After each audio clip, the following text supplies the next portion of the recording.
नमस्कार, जय गौ माता मित्रों। स्वागत है मेरे चैनल गो भारत पर। मैं आपका साथी भवानी सिंह। आज मैं आपको एक बहुत ही महत्वपूर्ण विषय के बारे में बताने वाला हूं, जिसका कि चाहे आप गायें रखें या न रखें, हर व्यक्ति के जीवन में उसका काम पड़ता है। तो उसके बारे में मैं बताने वाला चाहता हूं। और मुझे एक्चुअली बड़ा दुख भी हुआ कई चीज़ों का, तो उस वजह से मैं आपके साथ ये शेयर करना चाहता हूँ। तो होता क्या है कि आज के टाइम में हर कोई अपनी अच्छी भावना से गौ सेवा करना चाहता है। तो कई बार क्या होता है कि हम गायों को चारा लेके ख़रीद के उनको डालते हैं। तो मैंने कई चीज़ें जो देखी है तो मुझे अच्छी नहीं लगी, तो उसके बारे में मैं आपसे बात करना चाहता हूँ। जैसे इधर हमारे राजस्थान में काफ़ी गौशालाएं हैं। तो उन गौशालाओं में जैसे कई गौशालाएं हाईवे के किनारे के ऊपर है। और वहाँ क्या होता है कि अभी जैसे गर्मी का मौसम है, तो देखने में ये आता है, प्राय मैं सबकी बात नहीं करता हूँ लेकिन लगभग मैंने काफ़ी जगह देखी थी। तो उसमें क्या होता है कि गौशाला के बाहर की जो मेन गेट होता है उसके पास में जो हरा चारा बेचने वाले होते हैं, वो वहाँ चारा के बड़े बड़े ढेर लगा के, जो रजगा और ये हरा चारा होता है उसके बड़े बड़े ढेर लगा के बेचने वाले बैठे रहते हैं। और दीवार के उस साइड में जो छोटी दीवार या तारबंदी की हुई होती है, उस साइड में वहाँ गायें होती है। तो कोई गौशाला में जैसे 500 गाय है, किसी में 100 गाय है, किसी में 200 गाय है। मतलब 200-300 गायें होना तो एक आम बात है, इतनी बड़ी बड़ी गौशाला है। तो वहाँ 5-7 लोग बैठे रहते हैं। तो अब जैसे आप जैसे उधर से गुजर रहे हैं, 2 व्हीलर या 4 व्हीलर जिससे भी गुजर रहे हैं, आपकी फैमिली भी साथ है और आपको लगा कि ठीक है यार थोड़ी गौ सेवा की जाए, तो आप वहाँ अपनी गाड़ी रोकते हैं और चारा जो भी अपनी सामर्थ्य अनुसार, कोई 50 का खरीदता है, कोई 100 रुपये का, कोई 500 रुपये का, कोई 10 रुपये का, जो भी है अपनी सामर्थ्य अनुसार चारा खरीदता है। अब थोड़ा एक पल के लिए सोचे कि आप जैसे 100 रुपये दान करना चाहते हैं, 100 रुपये का चारा वहाँ से खरीदते हैं। तो 100 रुपये में आपके पास थोड़ा सा इतना सा चारा आता है, उन बेचने वालों से खरीदते हैं। और आप जो वो उनके चारे की छोटी छोटी पूलियाँ बनी हुई होती है उनको फेंकते हैं आप गायों की तरफ। तो जब आप एक बार फेंकेंगे एक पूली, तो उसमें क्या होता है कि जितनी भी 300-400 गायें हैं वो सारी गायें एक साथ मूवमेंट करती है उस चारे को लेने के लिए। लेकिन वो चारा हाथ किसका आता है? सिर्फ एक का आता है। कोई भी एक का आएगा, सबको तो मिलेगा नहीं। तो उसमें जो कमज़ोर गाय होगी, बीमार होगी, तो वो उन गायों के बीच में उसकी क्या कि सींग की भी लग जाती है, पाँवों की खुरों की लग जाती है, एक दूसरे को गायें मारती भी है। और उस छीना झपटी में, जो चारा छीना झपटी में, तो सबको उतना आता भी नहीं है। अब एक पल के लिए सोचे कि हम खाना खाने के लिए बैठे हैं और हमारे सामने खाने की थाली पड़ी है, उसमें अच्छे अच्छे व्यंजन है, और आपके पास कोई आए एक आदमी और आपको एक उसमें से एक पीस लेके आपको दे के जाए। 10 मिनट बाद में कोई दूसरा आता है, वो 2-3 पीस खिला के आपको जाता है। आधे घंटे बाद कोई तीसरा आता है, फिर आपको खाता। तो आपको कैसा लगेगा? वो खाना आपको अच्छा लगेगा क्या? वो खाना नहीं, आपके लिए जहर हो जाएगा। तो इस बात को ज़रूर देखें। और होता क्या कि ऐसी गौशालाओं में मैंने देखा है कि उनके जो फिक्स जो चारे बेचने वाले हैं बैठे रहते हैं, उनकी सेटिंग होती है। ये करप्शन है, खैर ये अलग विषय है, लेकिन ये लगभग मैंने यही देखा है। लोग वहाँ बेचने वाले बैठे रहते और वो बाज़ार रेटों से भी आपको महंगा बेचते, क्योंकि आप तो 20-30-40 या 50-100 रुपये का लेते, तो आप उसमें कोई भी व्यक्ति इतना कोई मोल भाव नहीं करता है कि चारे का क्या रेट है, कुछ नहीं है। तो वो बाज़ार भाव से कम दुगुनी रेट से वो आपको बेचते हैं। तो उसमें मेरे को ऐसा लगा कि इससे जो हम गायों को गौ माता का दर्जा देते हैं, उन गायों का कहीं न कहीं नुकसान ही हो रहा है, उनका भला नहीं हो रहा।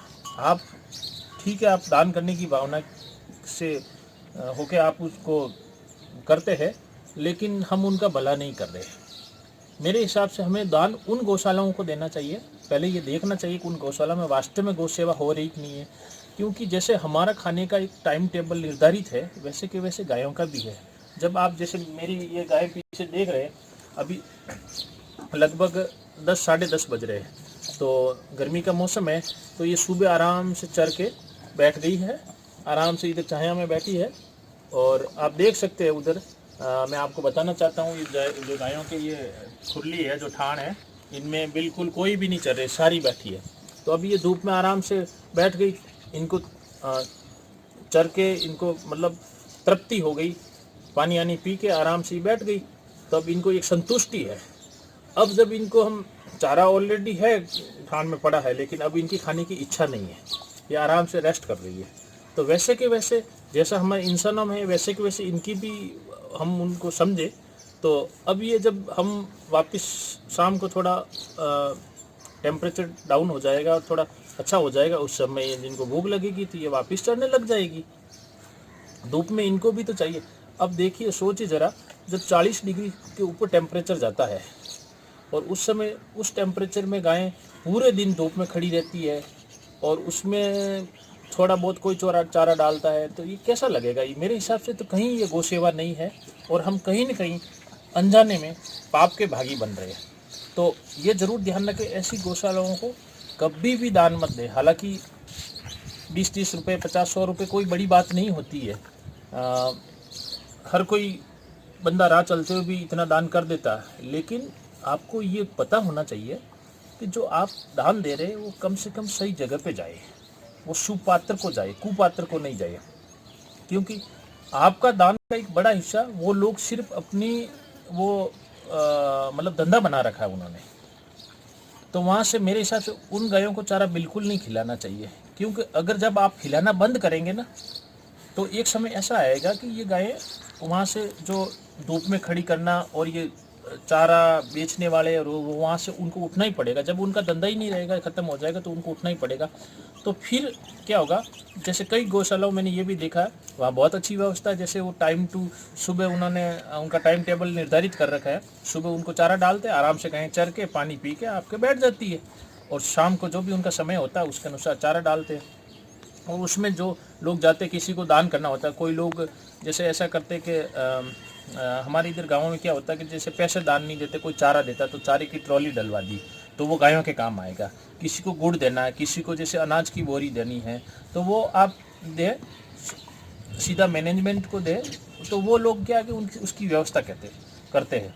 तो वो अपने हिसाब से जिस गाय को जितना मिलना चाहिए, जो फिर दूध देने वाली है उसको थोड़ा ज़्यादा मिलना चाहिए, जो दूध नहीं देने वाली है तो उसको उस हिसाब से फीड तैयार किया जाता है। तो ये सब वो गौशाला वाले जो मैनेजमेंट वाले हैं तो वो देखते रहते हैं। तो उस हिसाब से आप मतलब आप जाइए वहाँ पे, गौशाला का विजिट करें, और फिर वो अपने स्वविवेक से आप निर्णय लें और वैसी गौशालाओं में दान दें। मेरे हिसाब से तो ये आपके लिए। और एक ये भी है, आजकल क्या होता है कि शहरों में या शहर के थोड़े से बाहर की साइड में किनारों पे कई बार क्या होता है, कुछ लोग जो हरा चारा बेचने वाले होते हैं, वो लोग क्या करते हैं कि अपनी खुद की गायें, दूध वाली गायें वहाँ ला के बिठा देते हैं या खड़ी कर देते हैं और वो चारा बेचते। एक तरफ तो चारा से कमा रहे, दूसरी तरफ दूध से कमा रहे। तो हमें ऐसी जगह पे नहीं खिलाना चाहिए। हाँ, जो गायें कई बार क्या होती है कि शहरों में होती है, जिनको कोई उनका कोई मालिक नहीं होता है, बिना वो मालिक के घूमती है, तो वहाँ ठीक है आप खिला सकते हैं। बट आप अपने विवेक से ज़रूर देखें कि वहाँ गौ माता का भला हो रहा है या हम कहीं न कहीं अनजाने में बुरा कर रहे हैं, तो वो ज़रूर आप उसका ध्यान रखें। तो मित्रों, जब आप किसी गौशाला का विजिट करेंगे और आपको लगेगा कि वास्तव में यहाँ सही काम हो रहा है और वहाँ आपको दान देना चाहिए, तो वहाँ ज़रूर दें दान, खुले हाथ से दें। और जो कई गौशालाएं मैंने ऐसी देखी है, जो बीमार गायें, एक्सीडेंट में जो लाई हुई गायें हैं, या जो नंदी है या और भी बीमार है किसी प्रकार से, तो वैसी गायों की वहाँ सेवा होती है। तो वहाँ आप खुले हाथ से ज़रूर दान दें, क्योंकि वहाँ कहीं न कहीं उनका भला हो रहा है। लेकिन ये ज़रूर ध्यान दें, जो मैंने ये बातें बताई हैं, ऐसी गौशालाएं जिन्होंने अपना धंधा बना रखा है, वहाँ बिल्कुल भी आप दान मत दें। हम मतलब भावनावश दे देते हैं, लेकिन ऐसा कहीं मेरा ऐसा मानना है कि हम गलत कर रहे हैं उस चीज़ को। तो इसके बारे में आपकी क्या राय है, आप ज़रूर कमेंट बॉक्स में कमेंट करके मेरे को बताइए। और अगर आपको ये वीडियो अच्छा लगा हो तो मेरा चैनल सब्सक्राइब कीजिए, लाइक कीजिए, अपने दोस्तों के साथ आगे शेयर कीजिए। धन्यवाद। जय गौ माता।